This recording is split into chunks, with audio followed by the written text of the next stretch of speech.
electrons are hooking up, and they are. So yeah, there it is. Those of you who are in the call with me, if you look up at the top, you're going to see webinar is now streaming live on Facebook. Hi, my dear. You know what, Donald, I'm going to have you mute up. Okay, I with will. lovely grandchild, just to the lovely grandchild, but just so we have a good audio with no issues. We're live. Hey, we're going to all give each other a high five here because it was a big undertaking.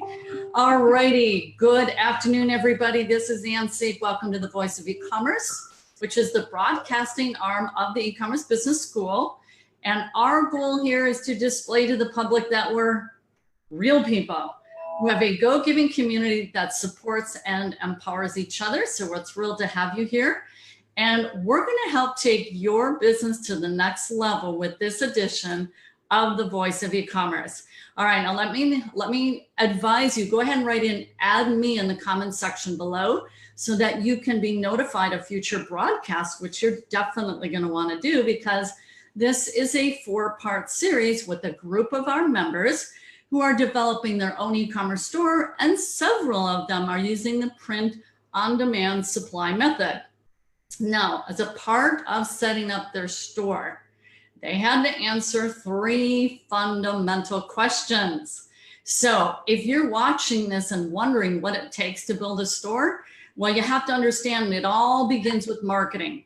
Not a fantastical idea. It can start there, but you got to go dig deeper into the marketing side of things. So all of the Shopify store owners that you see here in today's call, they went through these 3 fundamental questions. And we answered the first one in last week's edition, which was, how did you select your audience? So you're going to have to look on our E-Commerce Business School page to watch that particular interview. But today, we're into the second question, the fun part. The really fun part is, okay, great, you found your audience. Now, what are you going to sell to your audience? So recap, first question is who are you going to sell, or who's going to be your audience you're going to sell to? Now it's what? All right, so like I say, we got a whole group of people here. And hey, how about everybody write in the comments? Can you hear us? Do you see us? Write in the comments section so that we can welcome you. I'm just going to jump to that page to make sure that it's showing up on our EBS page. So you guys just write in the comments section. There we go. Hi, Judith. David Sieg in the house with a this. He's a Shopify store owner. Hi, Megan. Hi, Greg. Okay, more folks rolling in. So we're going to go Hollywood Squares fashion. And I see, for my Hollywood Squares, I see Kathleen up at the top for my view. So I'm going to start with Kathleen, who's also a staff member here of the E-Commerce Business School, but she's building her own Shopify store. So go ahead and give a short little synopsis of your audience, and then how are you selecting? What's the process for selecting your products? Okay, so my store is Crafters Closets of America. I'm catering to people who love to create crafts, knit, quilt, sew, cross stitch, needlepoint. And I am my avatar, and many of my friends are my avatar. So I know the niche well, and I have, participated in knitting circles, etc.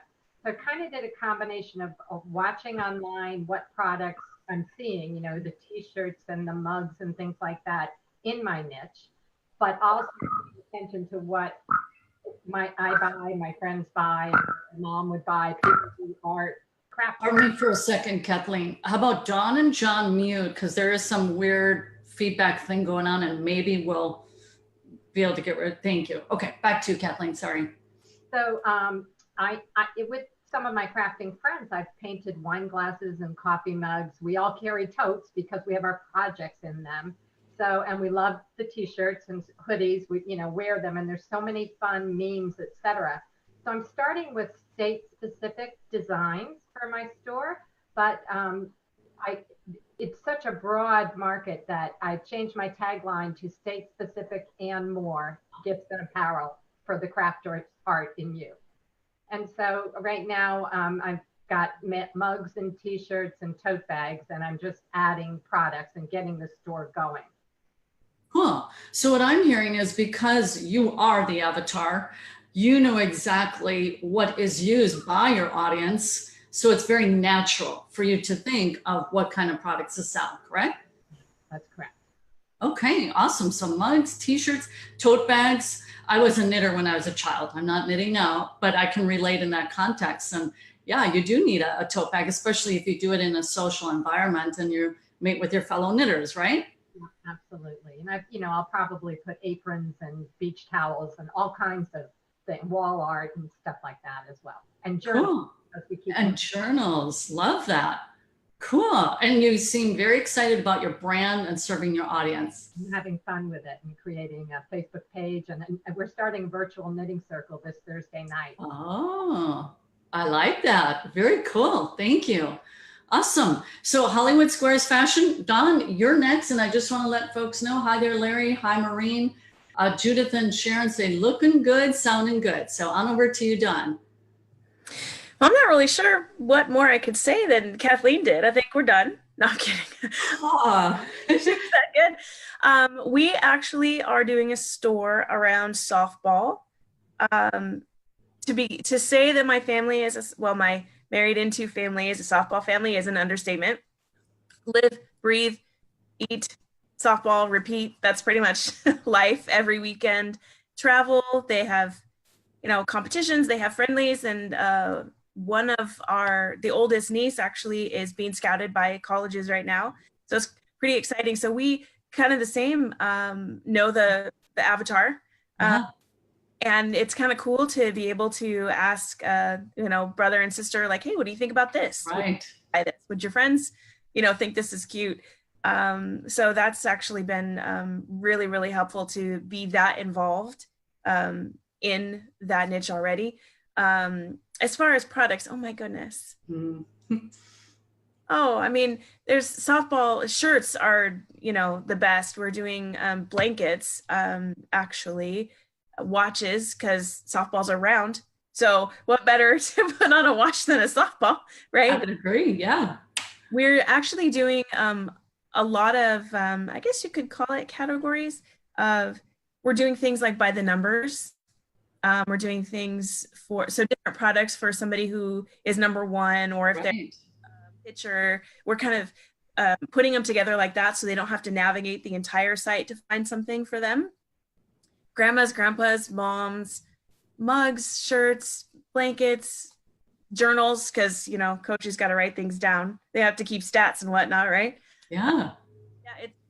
I think the hardest part, to be honest with you, is to rein it in and focus on getting a certain set of products up and then moving on to the next one, because you just have so many ideas. There's so many products available that your avatar would love, and it's really hard just to rein it in and focus on and getting one finished without your brain going off and thinking of 5 different ideas, and having the designer for that is amazing.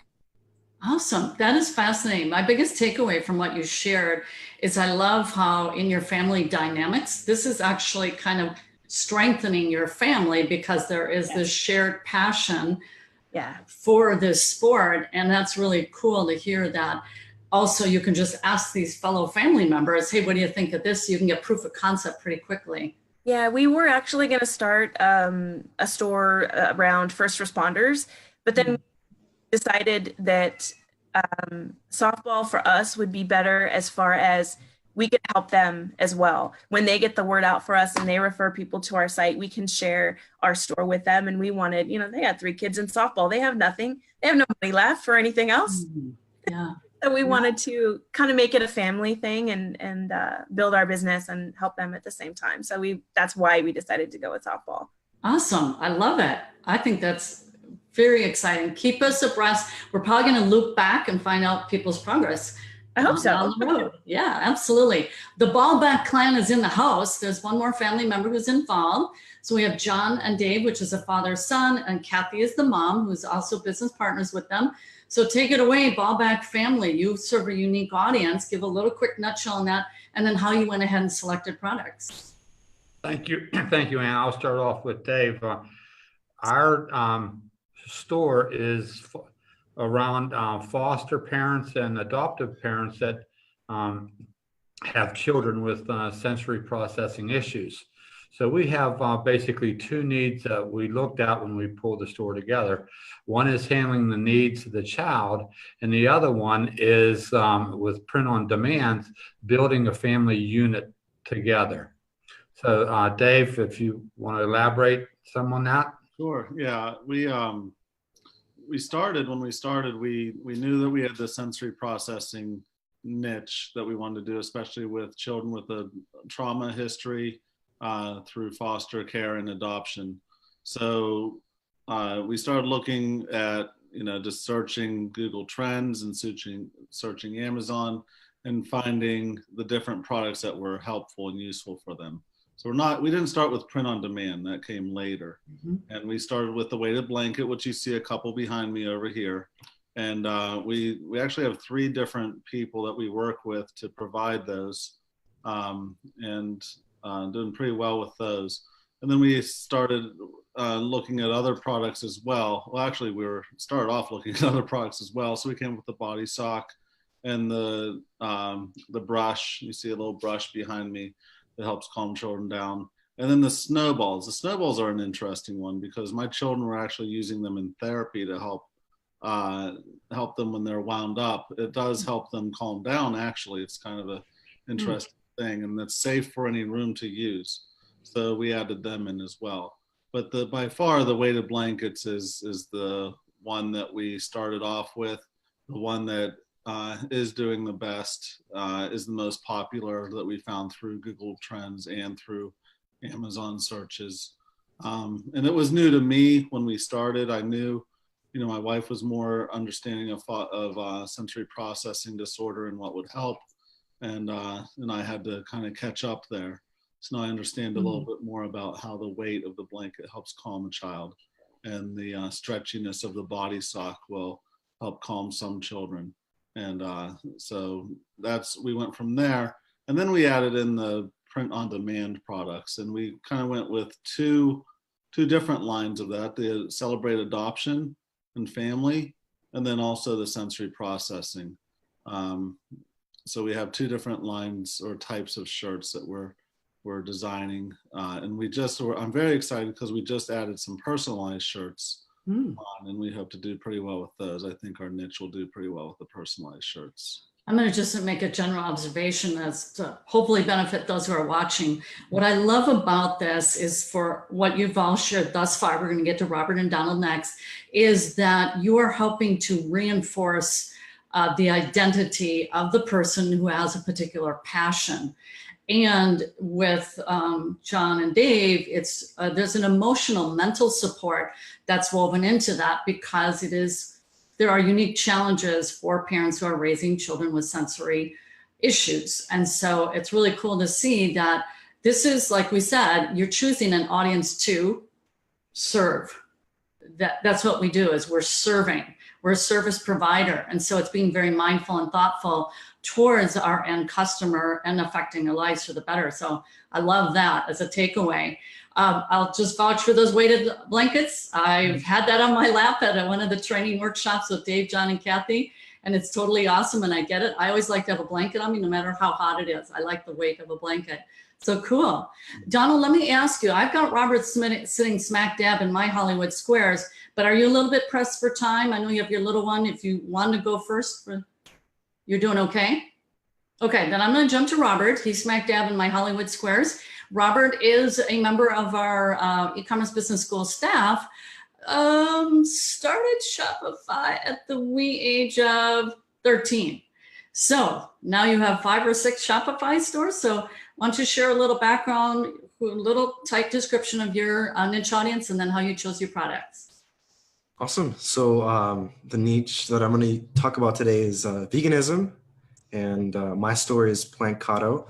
And the way that I chose my product it all started from a meme. So that's what I share. That's the type of content that I share. And people started using my logo to represent all of veganism, which I was like, okay. Well, some people, I mean, when you see this logo, which I have right here, in a sweater, people put these in the memes, or they just use it as an emoji, because it's the emoji but just flipped and no color. And they link it back to my account. So I thought it'd be a good idea to maybe put that on a sweater, put that on a t-shirt, and just see how the community would react. The whole community, because I use Instagram, very connected. I mean, I ask questions all the time on there. I make sure I have polls so people can ask questions and I can answer those back. And people love this logo, so I put it on a hoodie right here. And this is my best-selling product. As you can see right here, it's just a simple, minimalistic logo on a hoodie, and people love it. And then now the products that I choose all surround kind of like the meme community within veganism. So for Halloween, we have a couple different shirts that are, one of them, I think the bestseller one right now is a nutritional yeast. It's a yellow shirt that just has all the nutritional yeast, the Bragg's. Oh. There's the other different brands. Wow. It's like, you just look like a big nutritional yeast bottle. Go so figure, right? Yeah. So that's one of them. And that's awesome. And yeah, we have some other products. We have like a spooky different avocado looking, and yeah, that's how I chose my products.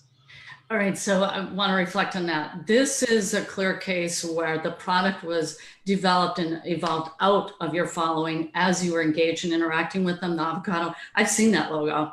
This really well-known marketer, I can't think of his name, but I've seen that. I didn't know that originated with you. Yeah, so. Because I was looking for a logo.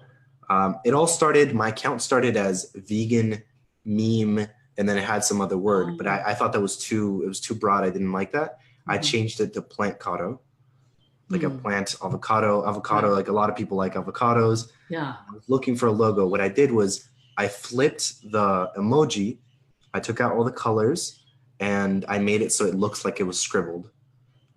So it's like more of like someone actually drew it.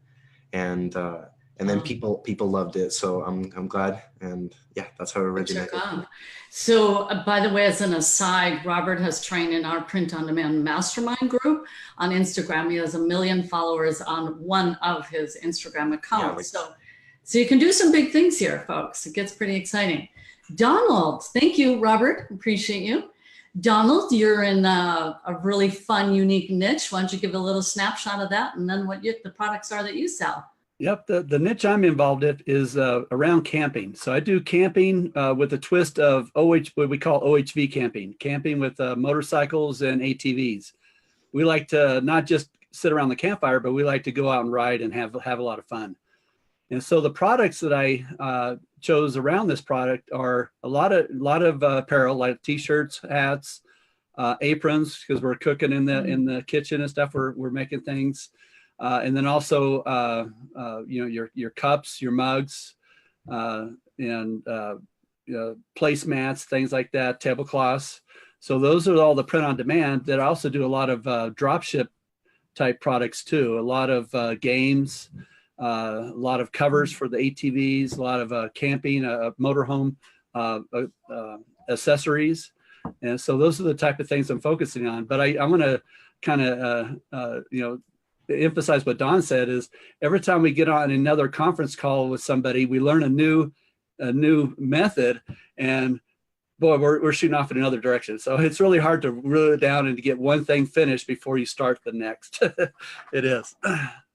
Definitely, it is the creative space. Everything I've heard here is about creativity. Yep. So I hope everyone got a lot of value, our listeners today. This process that our team here of Shopify store owners implementing print on demand, how they went through this process and evolution and continue to go through this process, right? I want to invite our panel members here today to post your link to your store underneath today's, this is over on the e-commerce business school page, the link to your store. It is the Christmas season as we're recording this, and people are looking for things to buy, and they might have heard just the perfect item or want to see, if they love Donald's, the camping over the road vehicle kind of stuff. And by the way, Donald does awesome, what's that tool you use? Drones. He does drone videos, which are absolutely incredible. So thank you so much to all of you. Do feel free to post a link to your website in the panel. We can loop back later and do that. And we're really excited. Oh, by the way, we also have a print on demand informational class. It's tomorrow evening, Thursday at the time of this broadcast, November 1st. And I'll put the link in the comments section below. We're going to spend a good 40 minutes going through the print on demand model. No cash outlay into inventory. Boom. That's what I love about that model. I think everybody else too. I saw Robert do this. You betcha. You don't have 12,000 sitting in an inventory. Nope. It's printed after you get the customer's money, so through the sales. So we love that business model. All right. Thanks again for being with us. I really appreciate you guys. And we'll continue with part 3 in our next edition of the Voice of E-commerce. Till then, bye-bye, everybody. Bye.